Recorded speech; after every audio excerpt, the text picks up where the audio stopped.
Civil engineering एक ऐसा engineering branch जिसको लेकर मार्केट में इतना कुछ र्यूमर कह सकते हो या फिर एक हवा बना हुआ है भैया।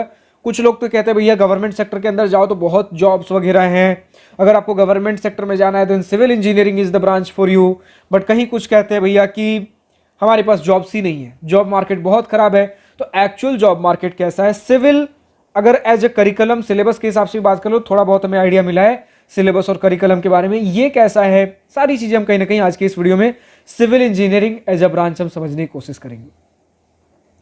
सो hi, this is Prabhat Ranjan, स्वागत करता हूं आज की इस नई यूट्यूब वीडियो में, जिसमें सबसे पहले अगर बात करें भैया सिविल इंजीनियरिंग का जॉब मार्केट कैसा है, कोर सिविल के बारे में पहले बात करेंगे, फिर उनके लिए भी बात करेंगे जिन्हें आईटी सेक्टर में जाने का मन हो, from different other colleges, various colleges, किस कॉलेज में किस तरीके का माहौल रहेगा आईटी सेक्टर जॉब के लिए, गवर्नमेंट सेक्टर में कैसा स्कोप है, सारी चीजें आज के इस वीडियो में समझेंगे।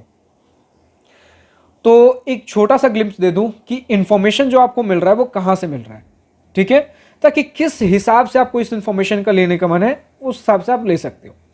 तो पहली बात तो हमारे पास बहुत सारे और भी हमने कुछ सिविल के वीडियो, सिविल इंजीनियरिंग कुछ वीडियोज अपलोड किए हैं, उन पे जिस तरीके का रिस्पॉन्स आया है लोगों का, कुछ कमेंट्स, फीडबैक, सजेशंस आए हैं, कुछ इंटरनेट के डेटा ऑलरेडी जो हम पढ़ते रहते हैं, कहीं ना कहीं चीज़ें नज़र में आती रहती, वो सारी चीज़ें, और कुछ कह सकते हो 1-on-1 जो पर्सनल इंटरेक्शन हुआ हमारा एनआईटी रायपुर के एक सेकंड ईयर स्टूडेंट जिनका सेकंड ईयर खत्म हो चुका है, थर्ड ईयर के अंदर गए हैं, उनके तरफ से हमारे पास कुछ पर्सनल डेटा है। पर्सनल डेटा मतलब हमने 1-on-1 कॉल पे कनेक्ट करके कुछ डेटा कलेक्ट किया है। तो अगर कुछ चीजें समझना हो, जानना हो, तो देखो यार, उनके तरफ से कहना यह है कि कोर सिविल के अंदर ऐसा नहीं है कि कंपनीज नहीं है, जॉब्स नहीं है। कंपनीज आते हैं, कंपनीज हैं, जॉब्स भी हैं, मतलब एटलीस्ट जितने, अगर आप एक टीयर 1 और टीयर 2 इंस्टीट्यूट के बारे में बात कर लो, इनके अंदर कंपनीज आते हैं, बट स्टूडेंट्स बहुत केसेस में कहो तो प्रेफर नहीं करते हैं। क्यों? पैकेजेस कम है। ऑन एन एवरेज जो कंपनीज आपको मिलेंगी 5 एलपीए से लेके 6, 7, 8 एलपीए, बहुत रेयर केस में 10, 12 एलपीए तक जाएंगी तो जाएंगी, वरना 5, 6, 7 एलपीए के आसपास आपको बहुत से आपको कोर सिविल की कंपनीज मिलेंगी। ये टीयर 2 इंस्टीट्यूट का हमारे पास एक एनआईटी से हमारे पास डेटा आया है। हो सकता है टीयर 1 के अंदर और बेटर पैकेजेस आपको कोर सेक्टर के अंदर देखने को मिलते हो, लेकिन टीयर 1 के अंदर प्लेसमेंट का थोड़ा सिनेरियो अलग होता है। इसके लिए हमें आईटी सेक्टर का थोड़ा डोमेन समझना पड़ेगा। और आईटी सेक्टर में जाने से पहले 2 फंडे क्लियर कर दूं, जो हर वीडियो में करता हूं, बट ये मान के चलता हूं, हो सकता है आपने पिछले वीडियोज नहीं देख रखे, पहला वीडियो आपका है हमारे चैनल पे, तो उस हिसाब से समझा देता हूं। देखो, ब्रांचेस को 2 कैटेगरी में डिवाइड किया गया है, circuital and non circuital. Circuital के अंदर computer science, electronics, electrical and इनसे रिलेटेड ब्रांचेस, जैसे कंप्यूटर साइंस का आईटी वगैरह हो गया, सॉफ्टवेयर के और ब्रांचेस हो गए, एआईएमएल वगैरह देखना हो। इलेक्ट्रॉनिक्स के अंदर आपके पास जैसे electronics and communication, electronics telecommunication, VLSI वगैरह स्पेशलाइजेशन वगैरह हो गया। तीसरा अगर आप बात कर लो भैया इलेक्ट्रिकल, तो इलेक्ट्रिकल हो सकता है, इलेक्ट्रिकल एंड इलेक्ट्रॉनिक्स, इस प्रकार के मतलब तीनों ब्रांच का कुछ जो रिलेटेड ब्रांच हो गया, ये आपके सर्किटल ब्रांचेस है, बाकी सारे नॉन सर्किटल है। तो सिविल हमारा नॉन सर्किटल ब्रांच हो गया, जिसे हम कई बार कैजुअल टर्म्स में कोर ब्रांच भी कह देते हैं, ठीक है। बट ज्यादा specific term circuital and non circuital अगर आप लेकर चलो, तो टीयर 1 के अंदर या फिर ज्यादातर केसेस में, अब पहले ये समझो, अब एक और फंडा, product based and service based companies IT sector के अंदर। प्रोडक्ट बेस्ड कंपनीज वो कंपनीज हैं जिनके खुद के प्रोडक्ट्स होते हैं, जैसे Amazon, Microsoft, Google, Adobe, Facebook, आपका ओरेकल वगैरह कंपनी, जिनके खुद के प्रोडक्ट्स है, पैकेजेस बहुत हाई होते हैं। कई बार ये कुछ स्टार्टअप्स वगैरह भी जिनके खुद के प्रोडक्ट्स हैं, तो 10 एलपीए से लेके 20, 30, 40, 50, 60, 70, 80 जितने हाई एंड वाले पैकेजेस समझ सकते हो, प्रोडक्ट बेस्ड कंपनीज की हैं। सर्विस बेस्ड कंपनीज वो होती हैं जो भैया किसी दूसरे कंपनी को सर्विस देती हैं, जैसे इंडिया के अंदर टीसीएस, विप्रो, इन्फोसिस, कॉग्निजेंट वगैरह कंपनीज हो गई। इनके पैकेजेस 5 एलपीए से लेके 10, 12 एलपीए तक वैरी करते हैं, कुछ केसेस में 15 एलपीए, 20 एलपीए, भी रेयर केस में 15 एलपीए मान के चलो तो ठीक है, 5 से 15 एलपीए के बीच में वैरी करेंगी। तो मैक्सिमम केस में सर्विस बेस्ड कंपनीज लगभग सर्किटल एंड नॉन सर्किटल दोनों को अलाउ करती हैं। Product based companies most of the case में सर्किटल ब्रांच को अलाउ करेंगी, नॉन सर्किटल को बहुत रेयर केस में अलाउ करेंगी, ठीक है। बट टीयर 1 का सिनेरियो अलग है, टीयर 2 का अलग है, टीयर 3 का अलग है, सब कुछ समझाऊंगा। देखो, अब ऐसा भी नहीं है कि प्रोडक्ट बेस्ड कंपनी आ रही तो पूरे सर्किटल को अलाउ करेंगी। आपके कंप्यूटर साइंस इंजीनियरिंग ब्रांच तो ऑब्वियसली 100% केसेस में अलाउड रहेंगे, 90 to 95% केस में आपका इलेक्ट्रॉनिक्स भी, 60, 70, 80% केस में इलेक्ट्रिकल भी। हाँ, वो अलग बात है कि अगर प्रेफरेंस देना हो, अगर ऐसा कुछ टाई हो रहा हो, देन उस केस में भले ही ये तीनों ब्रांचेस अलाउड थे, but branch wise preference, CS को पहला प्रेफरेंस, फिर इलेक्ट्रॉनिक्स, फिर इलेक्ट्रिकल, इस तरीके का प्रेफरेंस देखने को मिलेगा। तो फायदा हमें तब मिलता है भैया जब आपके पास स्किल सेट बहुत बढ़िया हो, भले किसी ब्रांच में रह के, इलेक्ट्रिकल ब्रांच में भी रह के, अगर कंपनी आपको अलाउ कर रही है, फिर ब्रांच अगर मैटर नहीं कर रहा है, कंपनी आपको अलाउ कर रही है, स्किल सेट्स बहुत बढ़िया रखिए।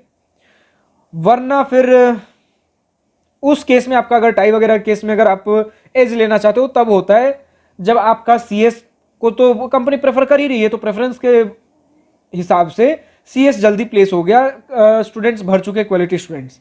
अब या तो बहुत कम स्टूडेंट्स बच गए या फिर बहुत कम क्वालिटी स्टूडेंट्स बच गए, देन इलेक्ट्रॉनिक्स, इलेक्ट्रिकल, फिर उस हिसाब से प्रायोरिटी इस तरीके से चलता जाएगा। अब समझो, ये जो आपकी मार्जिन मैंने बोली कि product based companies mostly circuital को अलाउ करती हैं, नॉन सर्किटल को नहीं। सर्विस बेस्ड कंपनीज ऑलमोस्ट सबको अलाउ करती हैं। ये मार्जिन आपको बहुत क्लियर दिखेगा टीयर 2 इंस्टीट्यूट्स में। टीयर 1 में भी ये मार्जिन दिखेगा, लेकिन धुंधला, क्योंकि maximum of the product based companies non circuital को भी टीयर 1 टॉप आईआईटीज में अलाउ कर देती हैं। ठीक है, कुछ कंपनीज होंगी जो अगेन नॉन सर्किटल के लिए नहीं होंगी, बट ये मार्जिन धुंधला होगा। टीयर 2 में आपको क्लियर ये मार्जिन दिखेगा। टीयर 3 के केस में चले जाओ, देन आपको ये मार्जिन अगेन धुंधला दिखेगा, क्योंकि इसमें प्रोडक्ट बेस्ड कंपनीज बहुत रेयर विजिट करेंगी, ज्यादातर सर्विस बेस्ड कंपनीज होंगी जिनके लिए ब्रांच उतना मैटर नहीं करेगा। समझ गए? तो सिविल के लिए अब समझ के चल लो, हर प्रकार के कॉलेज के लिए मैंने बता दिया, सिविल आपका नॉन सर्किटल के अंदर आएगा। अब कोर के बारे में अगर समझ लो, तो कोर के अंदर अगर आप टीयर 1 टीयर 2 इंस्टीट्यूट से हो, कंपनीज आपके लिए आएंगी। टीयर 2 का जो हमें आइडिया मिला, 5, 6, 7, 8 एलपीए के आसपास की पैकेजेस होंगे, कुछ रेयर कंपनीज 10, 12 एलपीए तक भी जाएंगे, बट इसी प्रकार का होगा। मतलब कंपनी जा रही है लेकिन पैकेजेस स्टूडेंट्स को नहीं पसंद आ रहे हैं। और इसका ऐसा सिनेरियो है ना कि आपके पास, लेकिन हाँ ये बता दो, अगर टीयर 3 टीयर 4 में ये कंपनीज भी आनी मुश्किल हो जाती है, जिसकी वजह से टीयर 3 टीयर 4 में सिविल का माहौल थोड़ा खराब है। बट टीयर 1 टीयर 2 में अगर कोर में जाना हो तो एक बार के लिए जा सकते हो। बट टीयर 1 में कोर के पैकेजेस अगर 10, 12, 13 एलपीए भी हैं, 14, 15 एलपीए तक भी अगर जा रहे हैं, स्टूडेंट्स प्रेफर नहीं करते। कुछ जिन्हें कोर में प्रॉपर इंटरेस्ट हो, बैकग्राउंड, फैमिली बैकग्राउंड वगैरह वैसा हो, चले जाएंगे। लेकिन मोस्ट ऑफ द केसेस में जब आईटी सेक्टर की कंपनीज आपको भी अलाउ कर रही है, टीयर 1 कंपनीज में, प्रोडक्ट बेस्ड कंपनीज, तो स्टूडेंट्स इस तरफ थोड़ा सा ज्यादा इंक्लाइंड होते हैं। बट टीयर 2 में क्योंकि या तो आपका आईटी सेक्टर के अंदर सर्विस बेस्ड कंपनीज सहारा है, वरना फिर सिविल है। अब आईटी सेक्टर में जो पैकेजेस मिलेंगे आपको, वो भी आपके 6, 7, 8, 10, 12, 13 एलपीए के आसपास के होंगे। सर्विस बेस्ड कंपनीज टीयर 2 के अंदर अगर आप बात कर लो, सिविल के अंदर, और जो अगर आप देख लो सिविल कोर सिविल के अंदर, देन ठीक है, बहुत ज़्यादा मतलब उनके बराबर नहीं, लेकिन थोड़ा सा ही कम आपको कोर सिविल के अंदर आपको पैकेजेस देखने को मिलते हैं। तो बहुत से स्टूडेंट्स जिन्हें कॉर्पोरेट के अंदर, प्राइवेट के अंदर जाना होता है, वो इधर चले जाते हैं। लेकिन कुछ स्टूडेंट्स जो हमें सुनने में आया भैया, जो कंपनीज में प्लेसमेंट्स उतना शुरू में ठीक है अप्लाई तो करते, लेकिन फिर बाद में कंपनी पसंद नहीं आता, क्योंकि उनके पास एक और ऑप्शन रहता है, गवर्नमेंट सेक्टर जॉब्स। अब गवर्नमेंट सेक्टर जॉब का क्या सिनेरियो है? तो देखो यार, मैकेनिकल इलेक्ट्रिकल के पास सबसे ज्यादा जगहों पर वैकेंसीज होती है। सिविल के पास 1-2 जगहों पे कम वैकेंसीज होती है, लेकिन जितने जगहों पर होती है उनमें number of vacant seats mechanical electrical से कहीं ज्यादा होता है। जैसे ऑलमोस्ट जहां जहां मैकेनिकल इलेक्ट्रिकल एलिजिबल है, सिविल उन सभी जगहों पर एलिजिबल है। बस जैसे डीआरडीओ, इसरो, बार्क वगैरह जैसे जगहों पर, यहां पर सिविल को कॉम्प्रोमाइज करना पड़ेगा, बट बाकी जगहों पर सिविल के पास भर भर के अपॉर्चुनिटीज हैं।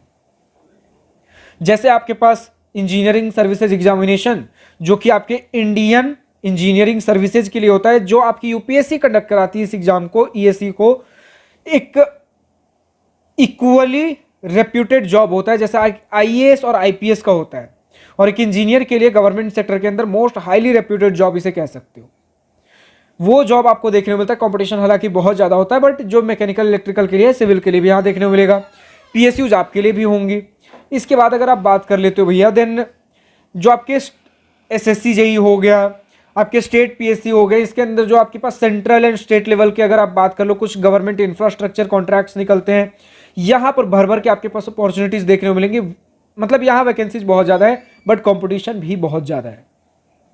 क्योंकि जैसा मैंने कहा कि टीयर 1 इंस्टीट्यूट में चलो ठीक है, लोग आईटी सेक्टर के अंदर चले गए, कुछ को कोर में जाना था, कुछ कोर की बढ़िया कंपनी आई, चले गए बढ़िया पैकेजेस पे। बट टीयर 2 के अंदर प्राइवेट सेक्टर के अंदर ठीक है, कंपनीज आ रही हैं, कुछ कॉलेजेस में आ रही है, कुछ कॉलेजेस में नहीं आ रही है, बट जो भी आ रही हैं पैकेजेस ज़्यादा नहीं लग रहे, तो स्टूडेंट्स कहीं ना कहीं इधर इंक्लाइंड हो जा रहे हैं आपके गवर्नमेंट सेक्टर जॉब की तरफ। तो ज़्यादातर स्टूडेंट्स कहीं ना कहीं गवर्नमेंट जॉब की तरफ इंक्लाइंड है। टीयर 3 एंड टीयर 4 का देख लो तो इनके पास तो भैया जो कंपनीज है वो भी नहीं आ रही हैं, तो इनके लिए प्रॉपर गवर्नमेंट सेक्टर जॉब्स हो गए। तो गवर्नमेंट के अंदर सिविल में कंपटीशन बहुत ज़्यादा है, ठीक है। अब अगर आप बात कर लो भैया कि करिकुलम कैसा है, तो करिकुलम जैसा मैंने बताया कि हमें एक ऐसे स्टूडेंट से डेटा मिला है जो कि सेकेंड ईयर तक पढ़े, अभी थर्ड ईयर में मूव कर रहे हैं, जिनका थर्ड ईयर चालू होगा समर वेकेशन के बाद, अब क्या अगस्त से। तो जितना हमें सेकेंड ईयर तक का डेटा मिला है और कुछ आगे का ग्लिम्स वगैरह, आपके नॉर्मल तो मैं नहीं कहूंगा क्योंकि किसी ने अभी ऐसा सिविल इंजीनियरिंग में एडमिशन लिया नहीं है, तो पता नहीं क्या होता है क्या नहीं। जियोटेक इंजीनियरिंग कह सकते हो, जिसके अंदर हम सॉयल वगैरह, जितना मुझे आइडिया मिला क्योंकि मैं भी सिविल पढ़ा नहीं हूँ, तो जितना हमें स्टूडेंट से डेटा मिला है जियोटेक इंजीनियरिंग, जिसमें मुझे जितना पता चला है सॉयल वगैरह के बारे में हम देखते हैं कहाँ पर कैसा सॉयल है, हमें यहाँ पर कुछ चीज़ें अगर कंस्ट्रक्ट करनी है तो करना चाहिए कि नहीं चाहिए, डैम्स वगैरह बनाने हैं, कुछ बिल्डिंग्स वगैरह बनानी है, तो इसके लिए क्या कुछ हमें प्री रिक्वेस्टेड, कुछ हमें अगर कुछ स्टेप्स लेना है, प्रायर स्टेप्स फॉलो करना है, यहाँ पर बन सकता है कि नहीं बन सकता, किस तरीके के प्रोजेक्ट्स हम यहाँ पर कर सकते हैं, वो सारी चीज़ें कहीं ना कहीं जितना मुझे पता चला है। कुछ वाटर रिसोर्सेज को लेकर भी चीज़ें पढ़ाई जाती हैं, एनवायरनमेंट को लेकर कुछ चीज़ें पढ़ाई जाती है कि जो हम सीमेंट्स वगैरह यूज़ कर रहे हैं, जो भी चीज़ें हम कुछ अगर डैम्स ब्रिजेस कुछ अगर बना रहे हैं, एनवायरनमेंट पे क्या उसका इम्पैक्ट पड़ रहा है। फिर अगर आप बात कर लो भैया, एक और इन्होंने कुछ बताया था फ्लूइड मैकेनिक्स, जो कि हमारे मैकेनिकल का भी एक पार्ट होता है, तो फ्लूइड मैकेनिक्स हो गया, स्ट्रक्चरल इंजीनियरिंग, स्ट्रक्चरल डिजाइन वगैरह, ऑटो कैड, अगर आप सॉफ्टवेयर के बारे में जानना चाहते हो ऑटो कैड वगैरह सॉफ्टवेयर हो गए, तो मोटा मोटी तौर पे जितना हमें पता चल पाया है। और अगर किसी को बस सिविल इंजीनियरिंग के बारे में ये डाउट रहता है भैया कि सिविल इंजीनियरिंग के अंदर हम घर वगैरह बनाते हैं, घर डिजाइन करते हैं, तो घर आप इंटीरियर डिजाइन के तौर पर डिजाइन नहीं करते हो, एक स्ट्रक्चरल इंजीनियर के तौर पर आप ज़्यादा डिजाइन करते हो कि ओवरऑल घर का स्ट्रक्चर क्या हो सकता है, वो सारी चीज़ें मोटा मोटी तौर पे, ठीक है। इंटीरियर डिजाइनिंग नहीं करते हो, उसका कोर्स अलग होता है।